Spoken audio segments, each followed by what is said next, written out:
तुलसी जब वृंदा और अंगद को शादी करवाकर वीरानी हाउस लेकर आई तो पूरा परिवार जैसे अपनी जगह जम ही गया। हवेली की दहलीज पर कदम रखते ही माहौल में ऐसा सन्नाटा छा गया कि मानो समय थम गया हो। हर किसी की आंखों में अविश्वास था और सबसे ज्यादा गुस्सा मिहिर के चेहरे पर साफ दिखाई दे रहा था।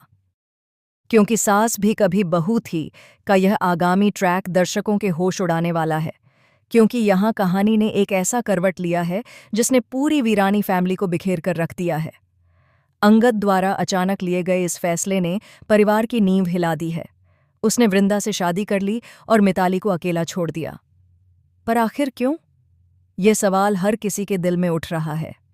परिवार के बड़े बुजुर्ग, खासकर मोहन वीरानी, अपने गुस्से को संभाल नहीं पा रहे कि जिस बेटे के लिए उन्होंने इतने बड़े सपने देखे, उसने इस तरह घर की इज्जत और रिश्तों से खिलवाड़ किया। कहानी की परतें खुलती हैं तो सामने आता है कि अंगद पहले दिन से ही वृंदा की तरफ खिंचता जा रहा था।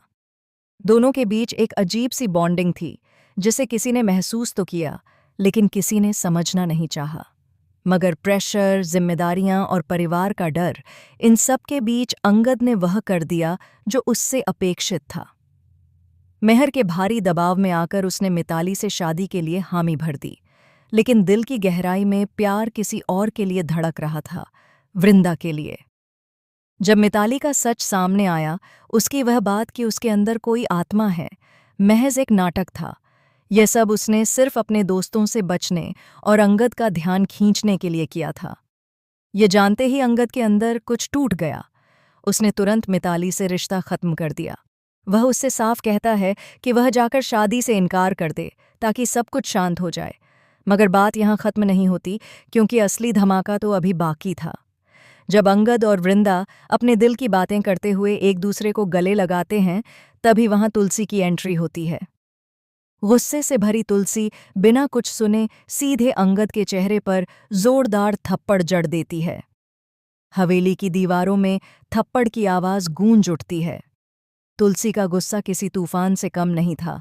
वह चिल्लाकर कहती है, तेरी हिम्मत कैसे हुई किसी लड़की को इस तरह धोखा देने की? शादी होने को है, कार्ड बंट चुके हैं, सबको मालूम है, और तू यहाँ अपना प्यार ढूंढ रहा है। अंगद रोते हुए तुलसी के पैरों में गिर जाता है और माफी मांगते हुए कहता है, मैं आपसे कुछ नहीं छिपाऊंगा माँ। मैं वृंदा से सच्चा प्यार करता हूँ, उसके बिना नहीं रह सकता। मिताली और मेरे बीच कभी कुछ था ही नहीं।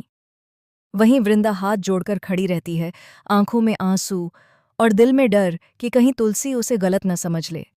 लेकिन तुलसी, जो अपने सिद्धांतों पर अडिग है, साफ कह देती है, ये शादी तभी टूटेगी जब मिताली खुद इनकार करेगी, क्योंकि यह परिवार की इज्जत का सवाल है। जब तक वह नहीं कहेगी, शादी नहीं टूटेगी। उधर मिताली का नाटक एक और मोड़ ले लेता है।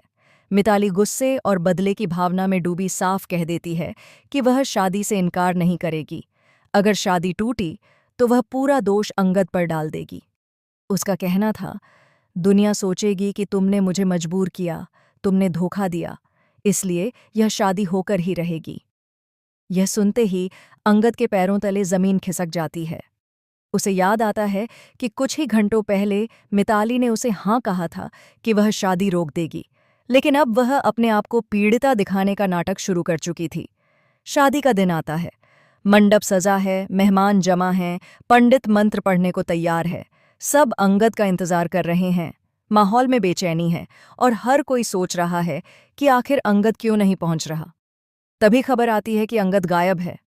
मिहिर गुस्से में पंडाल छोड़ देता है। तुलसी आंखों में आंसू लेकर मंदिर की तरफ दौड़ जाती है। दूसरी तरफ अंगद उस समय वृंदा के सामने खड़ा था। कांपती आवाज में उसने कहा, चलो शिव मंदिर चलते हैं, वहां हम दोनों अकेले में बिना किसी ढोंग और दबाव के शादी करेंगे। वृंदा डरती है, रोती है, लेकिन अंततः प्यार जीत जाता है और दोनों चुपचाप मंदिर जाकर शादी कर लेते हैं।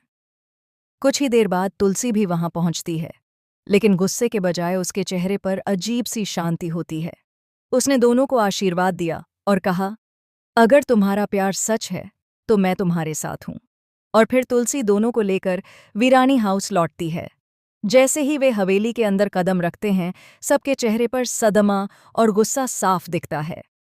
मिताली रोते चिल्लाते हुए ड्रामा करती है, खुद को बेहोश दिखाती है, लेकिन कोई उसकी बात सुनने को तैयार नहीं। मोहन वीरानी क्रोध में कहते हैं, आज से यह घर 2 हिस्सों में बंट चुका है। एक तरफ सच, दूसरी तरफ धोखा। लेकिन ट्विस्ट यहीं खत्म नहीं होता। जैसे ही रात होती है, मिताली एक चौंकाने वाला प्लान बनाती है। वह मीडिया को बुलाने का फैसला करती है ताकि अंगद और वृंदा को पूरे समाज के सामने बदनाम कर सके। वह यह तक कहती है कि अगर उसका घर बर्बाद हुआ है तो वह किसी और का घर भी चैन से नहीं रहने देगी। अब सवाल ये है, क्या मिताली का यह नया खेल वीरानी परिवार को एक नई बर्बादी की तरफ ले जाएगा? क्या अंगद और वृंदा का यह प्यार इतने तूफानों के बीच टिक पाएगा? क्या तुलसी अपने बेटे को बचा पाएगी या परिवार में नई दरारें पड़ेंगी? कहानी अब एक ऐसे मोड़ पर पहुंच चुकी है जहां हर कदम पर खतरा है, हर रिश्ते पर सवाल है और हर किरदार अपनी असली पहचान दिखाने वाला है। दर्शकों को आने वाले एपिसोड में एक के बाद एक धमाके देखने को मिलेंगे।